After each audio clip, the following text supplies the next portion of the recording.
Bonjour à tous et bienvenue sur votre assistante Le Blog.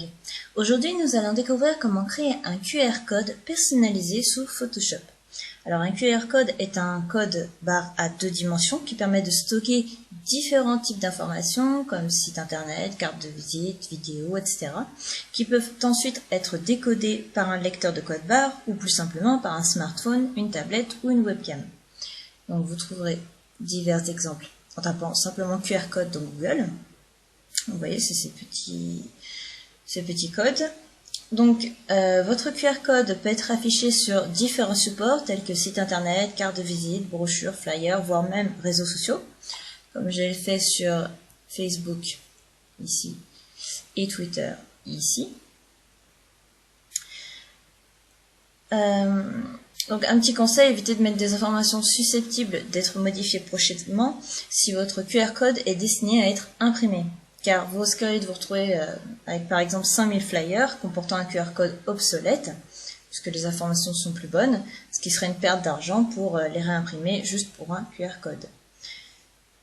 Alors, vous trouverez différents sites internet qui vous permettront de réaliser un QR code tout simple.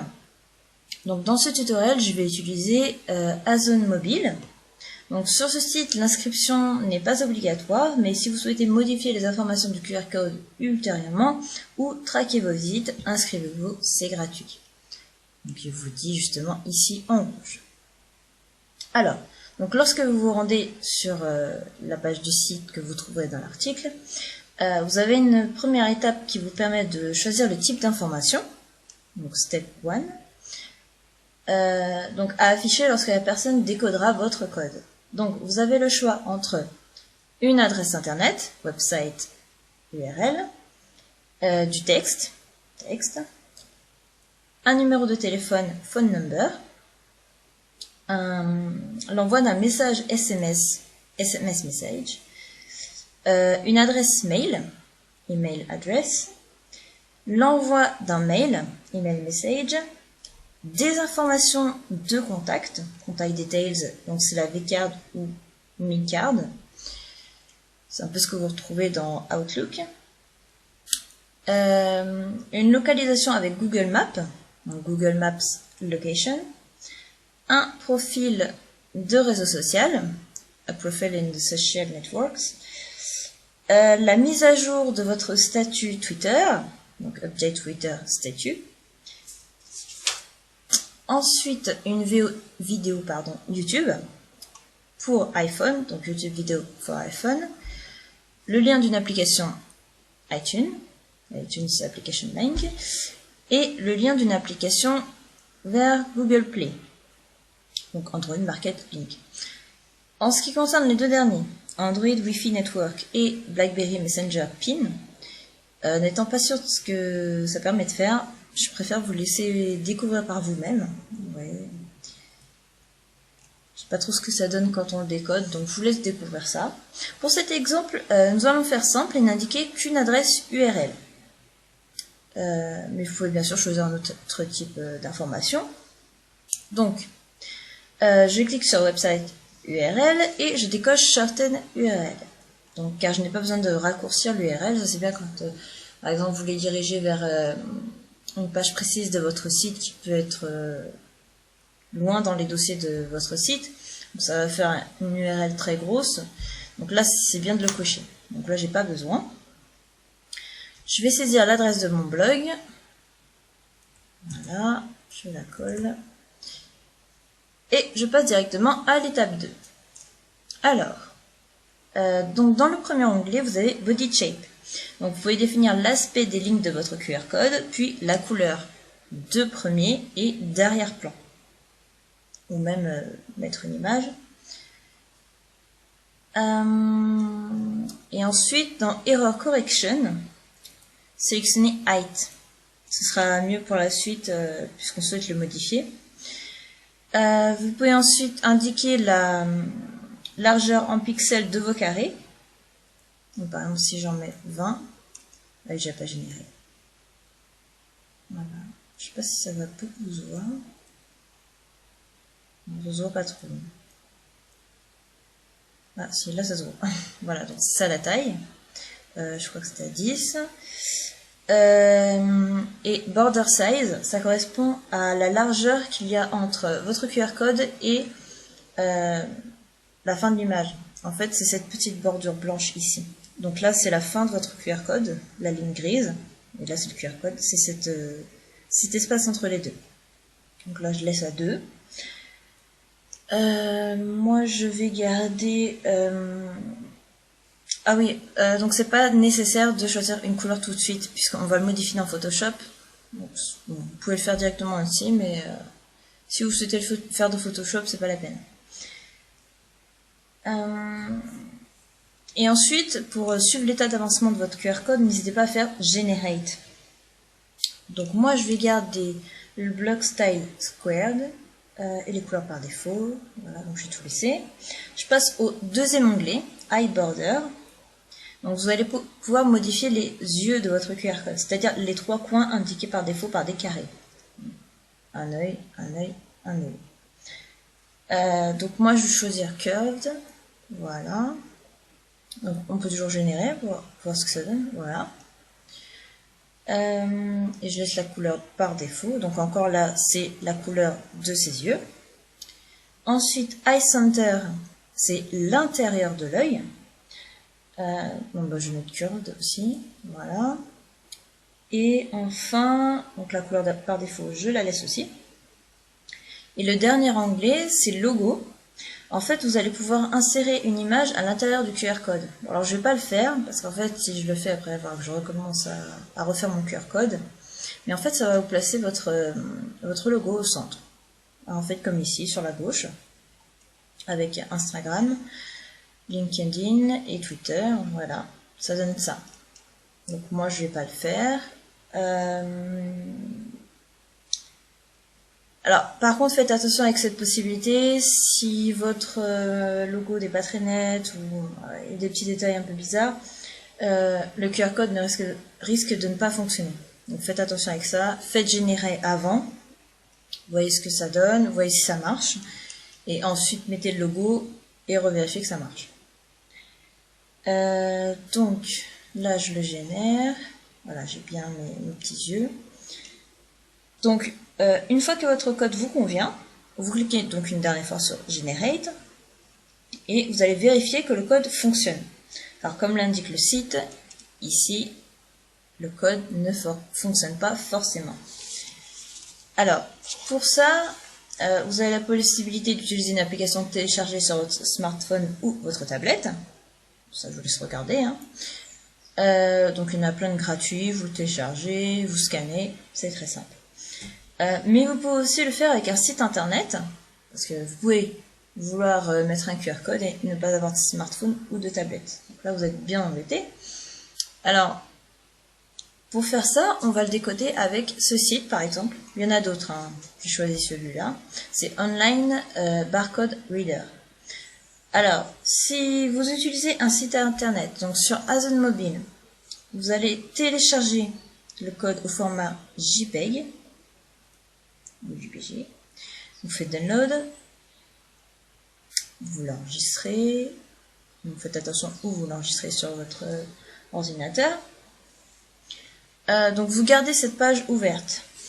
Parce que surtout si vous n'avez pas créé de compte, vous allez tout perdre, vous allez devoir recommencer si le code ne fonctionne pas. Ensuite, vous allez sur ce site-là, parcourir. Donc après, ça dépend du site que vous avez choisi, mais normalement, ça fonctionne pareil. J'envoie. Et là, j'attends de voir ce qu'il m'a trouvé. Ça marche, puisqu'il m'a bien trouvé que j'avais mis ça comme information sur ce QR code. Alors, maintenant que ça fonctionne, je retourne ici. Donc, si vous utilisez votre smartphone ou votre tablette, bien sûr, vous flashez directement sur le site. Hein. C'était pas la peine de le télécharger tout de suite. Donc, une fois que tout est correct, donc ceux qui ont flashé directement sur le site avec leur smartphone ou tablette, vous le téléchargez au format JPG comme je viens de le faire. Et pour ceux qui l'ont déjà téléchargé, puisqu'ils l'ont fait avec le site, bah, tout est OK. Donc si le code ne fonctionne pas, essayez de le rendre plus simple. Parfois trop de détails empêchent le décodage, de même que des couleurs trop claires ou un logo. Alors faire très attention avec les couleurs très claires, genre jaune pâle, rose pâle, je sais pas, bleu pâle. Des trucs très pâles, ça a tendance à pas marcher. Parce que le décodage va le prendre pour du blanc. Faire très attention à ça. Donc, maintenant qu'on a notre QR code de fait, on va dans Photoshop, vous faites Fichier, Ouvrir, vous ouvrez votre image, et vous déverrouillez le calque en double-cliquant dessus. Voilà. Alors, vous allez pouvoir modifier les couleurs de ce QR code comme si vous créez vous-même. Hein. Bon, vous allez pouvoir appliquer des dégradés ou des couleurs unies. Alors, je recommande fortement d'enregistrer votre travail sous un autre nom ou au format PSD pour ne pas écraser l'image d'origine, au cas où vos modifications seraient trop importantes et que le code ne fonctionnerait plus. Donc, dans ce cas, vous aurez juste à reprendre votre travail à partir du QR code de base, donc celui que vous voyez à l'écran, plutôt qu'à devoir retourner sur le site, surtout si vous n'avez pas créé de compte. Alors, pour modifier les couleurs par bloc, vous utiliserez l'outil Baguette Magique et choisirez l'option Ajouter à la sélection dans la barre d'options. Et une tolérance de 10 devrait suffire, puisque c'est du noir et du blanc. Il n'y a pas de dégradé. Alors, je vais commencer par modifier la couleur des yeux. Donc je vais d'abord, pour l'instant je ne m'occupe pas de la baguette magique, je vais choisir l'outil pot de peinture caché derrière l'outil dégradé. Je vais choisir une couleur rouge de premier plan. Donc on va mettre FF 0000. Ok. Voilà, donc là c'est la couleur du contour des yeux. Donc je clique et je clique. Et pour l'intérieur, je vais choisir du bleu. Donc, pareil. Cette fois-ci, je vais faire 183 de F4. Ok. Et là, je clique et je clique. Et donc, pour le centre du code, je vais appliquer un dégradé. Donc, pour cela, je vais cliquer sur chaque nouveau morceau. Enfin, chaque morceau. Avec l'outil Baguette Magique. Donc toujours avec les options que j'ai dit tout à l'heure. Et donc là, on va s'approcher un petit peu. Voilà.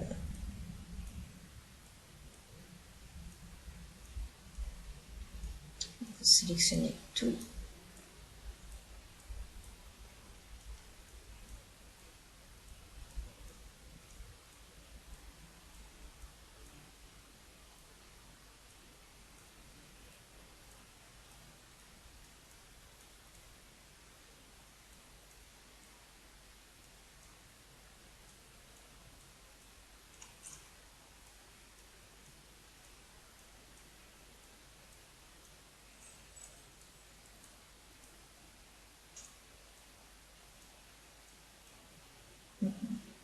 Je sélectionne le fond. Donc je fais CTRL Z si je me suis trompée. Voilà. Donc pour vérifier, alors je vais vous laisser les trois petites cases là. Voilà. Donc pour vous assurer que tout est sélectionné, vous faites la touche Supr. Voilà, il ne restait pas que ces trois cases. Hein. Donc là vous voyez qu'il en reste. Vous faites CTRL Z ou édition annuler effacer. Et là, pour sélectionner ce qui manque, vous refaites Supr. Il reste un en bas et après c'est tout. Voilà, donc normalement après vous devez vous retrouver avec ça. Alors vous annulez, vous gardez juste la sélection. Et donc là, vous allez pouvoir sélectionner l'outil dégradé, donc qui se trouve derrière l'outil pot de peinture maintenant. Donc dégradé. Vous faites CTRL 1 pour reculer, pour être à 100%. Et là, vous allez choisir votre dégradé, donc avec le petit menu déroulant. Donc soit parmi les dégradés que vous aurez téléchargés, soit de base. Et vous choisissez la forme du dégradé, donc linéaire, radial, incliné, etc. Donc moi je descends en radial, et j'avais choisi cette couleur, ça doit être dessus, je pense, ouais, c'est celui-là. Voilà, et après, comme c'est radial, je vais partir du centre. Voilà. Donc une fois que ça convient, je désélectionne, donc CTRL D, ou sélection désélectionnée. Donc bien sûr, ces manipulations ne sont que des exemples. Vous pouvez tout à fait ne modifier que les couleurs de certains éléments et avoir tout le reste en noir, ou appliquer un dégradé à l'ensemble de votre code. Et à tout moment de votre création, n'hésitez pas à flasher votre code, il devra toujours être opérationnel. Donc là, je ne vais pas le flasher avec le téléphone, je retourne sur le site, je choisis le nouveau. Voilà, et il fonctionne toujours. Donc voilà, votre QR code est terminé, vous pouvez maintenant le diffuser. N'hésitez pas à poser vos questions en commentaire, j'y répondrai avec plaisir. Et si vous n'êtes pas encore abonné à la newsletter, il suffit d'inscrire votre prénom et votre email ici et de cliquer sur « Je m'abonne ». Vous recevrez gratuitement par email et en PDF le mini-guide Office et Adobe, ainsi que le livre numérique Votre meilleure astuce pour gagner du temps, issu de l'événement Interblogueur auquel j'ai participé, mais également tous les futurs articles du blog et le mot de passe pour accéder à l'espace membre. À bientôt sur votre assistante, le blog.